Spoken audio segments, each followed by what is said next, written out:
പ്രതിപക്ഷ ഉപനേതാവ് പദവിയിൽ വിട്ടുവീഴ്ചയില്ലെന്ന് സിപിഐ സംസ്ഥാന സെക്രട്ടറി ബിനോയ് വിശ്വമാണ് ഇക്കാര്യം വ്യക്തമാക്കിയത്. മുന്നണി യോഗം വിളിക്കുന്നതിന് എതിർപ്പുണ്ടായിരുന്നില്ല. പാർലമെന്ററി പാർട്ടി യോഗം ചേരുന്നത് ഔചിത്യമല്ല എന്നാണ് അറിയിച്ചത്. ചർച്ച വന്നാൽ പ്രതിപക്ഷ ഉപനേതൃസ്ഥാനം മുന്നണിയിൽ ആവശ്യപ്പെടുമെന്നും അദ്ദേഹം പറഞ്ഞു. LDF രാഷ്ട്രീയത്തിന്റെ ശരിയും ശക്തിയുമെല്ലാം CPIക്ക് അറിയാം. അതുകൊണ്ടാണ് CPI പറഞ്ഞത് LDFിനകത്തുള്ള ഒരു പ്രധാനപ്പെട്ട ഘടക പാർട്ടിയായ CPIക്ക് അസംബ്ലിയിലെ പ്രതിപക്ഷ ഉപനേതാവ് പദവി വേണമെന്ന് ആവശ്യപ്പെട്ടതും ആ കാരണം കൊണ്ടാണ്. ആ നിലപാടിൽ മാറ്റമില്ല.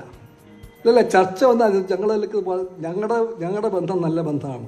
LDFിലെ ഓരോ പാർട്ടിയോടും CPIക്ക് ഉറ്റ ബന്ധമുണ്ട്. ഓരോ പാർട്ടിയോടും ആ ബന്ധമെല്ലാം CPIക്ക് പ്രിയപ്പെട്ട ബന്ധങ്ങളാണ്.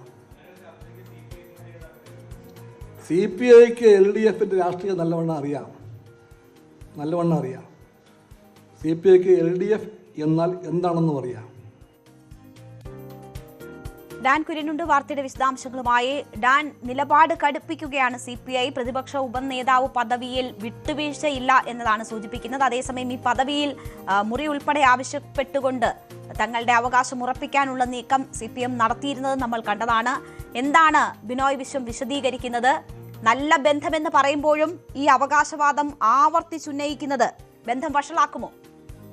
നിലപാട് കടുപ്പിക്കുക എന്നതിനപ്പുറത്തേക്ക് നിലപാടിൽ ഉറച്ചു നിൽക്കുക എന്ന് പറയുന്നതാകും ഏറ്റവും ഉചിതം. നേരത്തെ തന്നെ CPI നിലപാട് വ്യക്തമാക്കിയതാണ്. പ്രതിപക്ഷ ഉപനേതൃസ്ഥാനം മുന്നണിയിലെ രണ്ടാമത്തെ വലിയ കക്ഷി എന്ന നിലയിൽ തങ്ങൾക്ക് അവകാശപ്പെട്ടതാണെന്ന്. പക്ഷേ അതുമായി ബന്ധപ്പെട്ട ഒരു തീരുമാനവും കൈക്കൊള്ളാൻ CPM തയ്യാറായിരുന്നില്ല. അതാണ് CPI നേതൃത്വത്തെ പ്രകോപിപ്പിച്ചത്.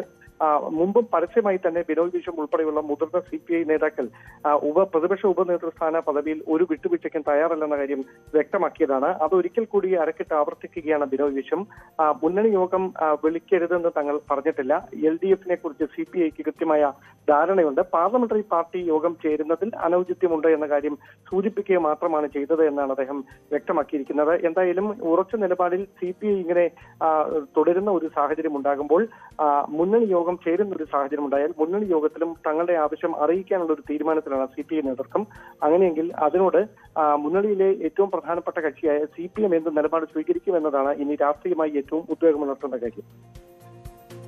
ഇതിൽ ഇനി ഈ ആവശ്യം ഉന്നയിക്കേണ്ടടുത്ത് ഉന്നയിക്കും എന്നതാണ് ബിനോയ് വിശ്വം സൂചിപ്പിക്കുന്നത്. നേരത്തെയും പലതവണ ഇത് ഉന്നയിച്ചിട്ടുണ്ട്. പരസ്യമായി തന്നെ ഈ അവകാശവാദം ഉന്നയിച്ചതാണ് വലിയ പ്രകോപനത്തിലേക്ക് നയിച്ചത്. എന്താണ് സാഹചര്യം ഡാൻ?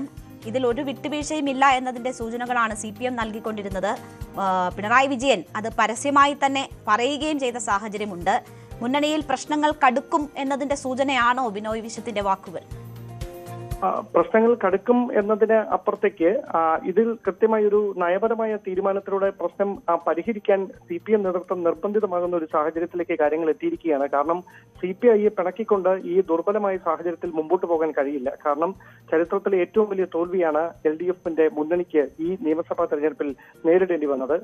അതിനുശേഷം നിയമസഭയിൽ 38 സീറ്റുകളിലേക്ക് ചുരുങ്ങുന്ന ഒരു സാഹചര്യം, അങ്ങനെ ഒരു രാഷ്ട്രീയ പശ്ചാത്തലത്തിൽ അതിനിടയിൽ വീണ്ടും തർക്കങ്ങൾ ഉണ്ടാകുന്ന ഒരു സാഹചര്യം ഉണ്ടായാൽ അത് തുടർന്ന് നിയമസഭയ്ക്കകത്തും പുറത്തും നടത്താനുള്ള രാഷ്ട്രീയമായ പോരാട്ടങ്ങളെ ഉൾപ്പെടെ പ്രതികൂലമായി ബാധിക്കുന്ന ഒരു പശ്ചാത്തലം വരും. അതുകൊണ്ട് അനുനയ നീക്കത്തിലൂടെ ഈ പ്രശ്നം പരിഹരിക്കാനുള്ള ഒരു ശ്രമം CPMന്റെ ഭാഗത്തുനിന്ന് ഉണ്ടായേക്കും. എന്തായാലും മുന്നണി യോഗം വൈകാതെ ചേരുന്ന ഒരു സാഹചര്യം ഉണ്ടായാൽ മുന്നണി യോഗത്തിൽ ഈ വിഷയം ഗൗരവമായി തന്നെ ഉന്നയിക്കാനുള്ള തീരുമാനത്തിലാണ് CPI നേതൃത്വമുള്ളത്.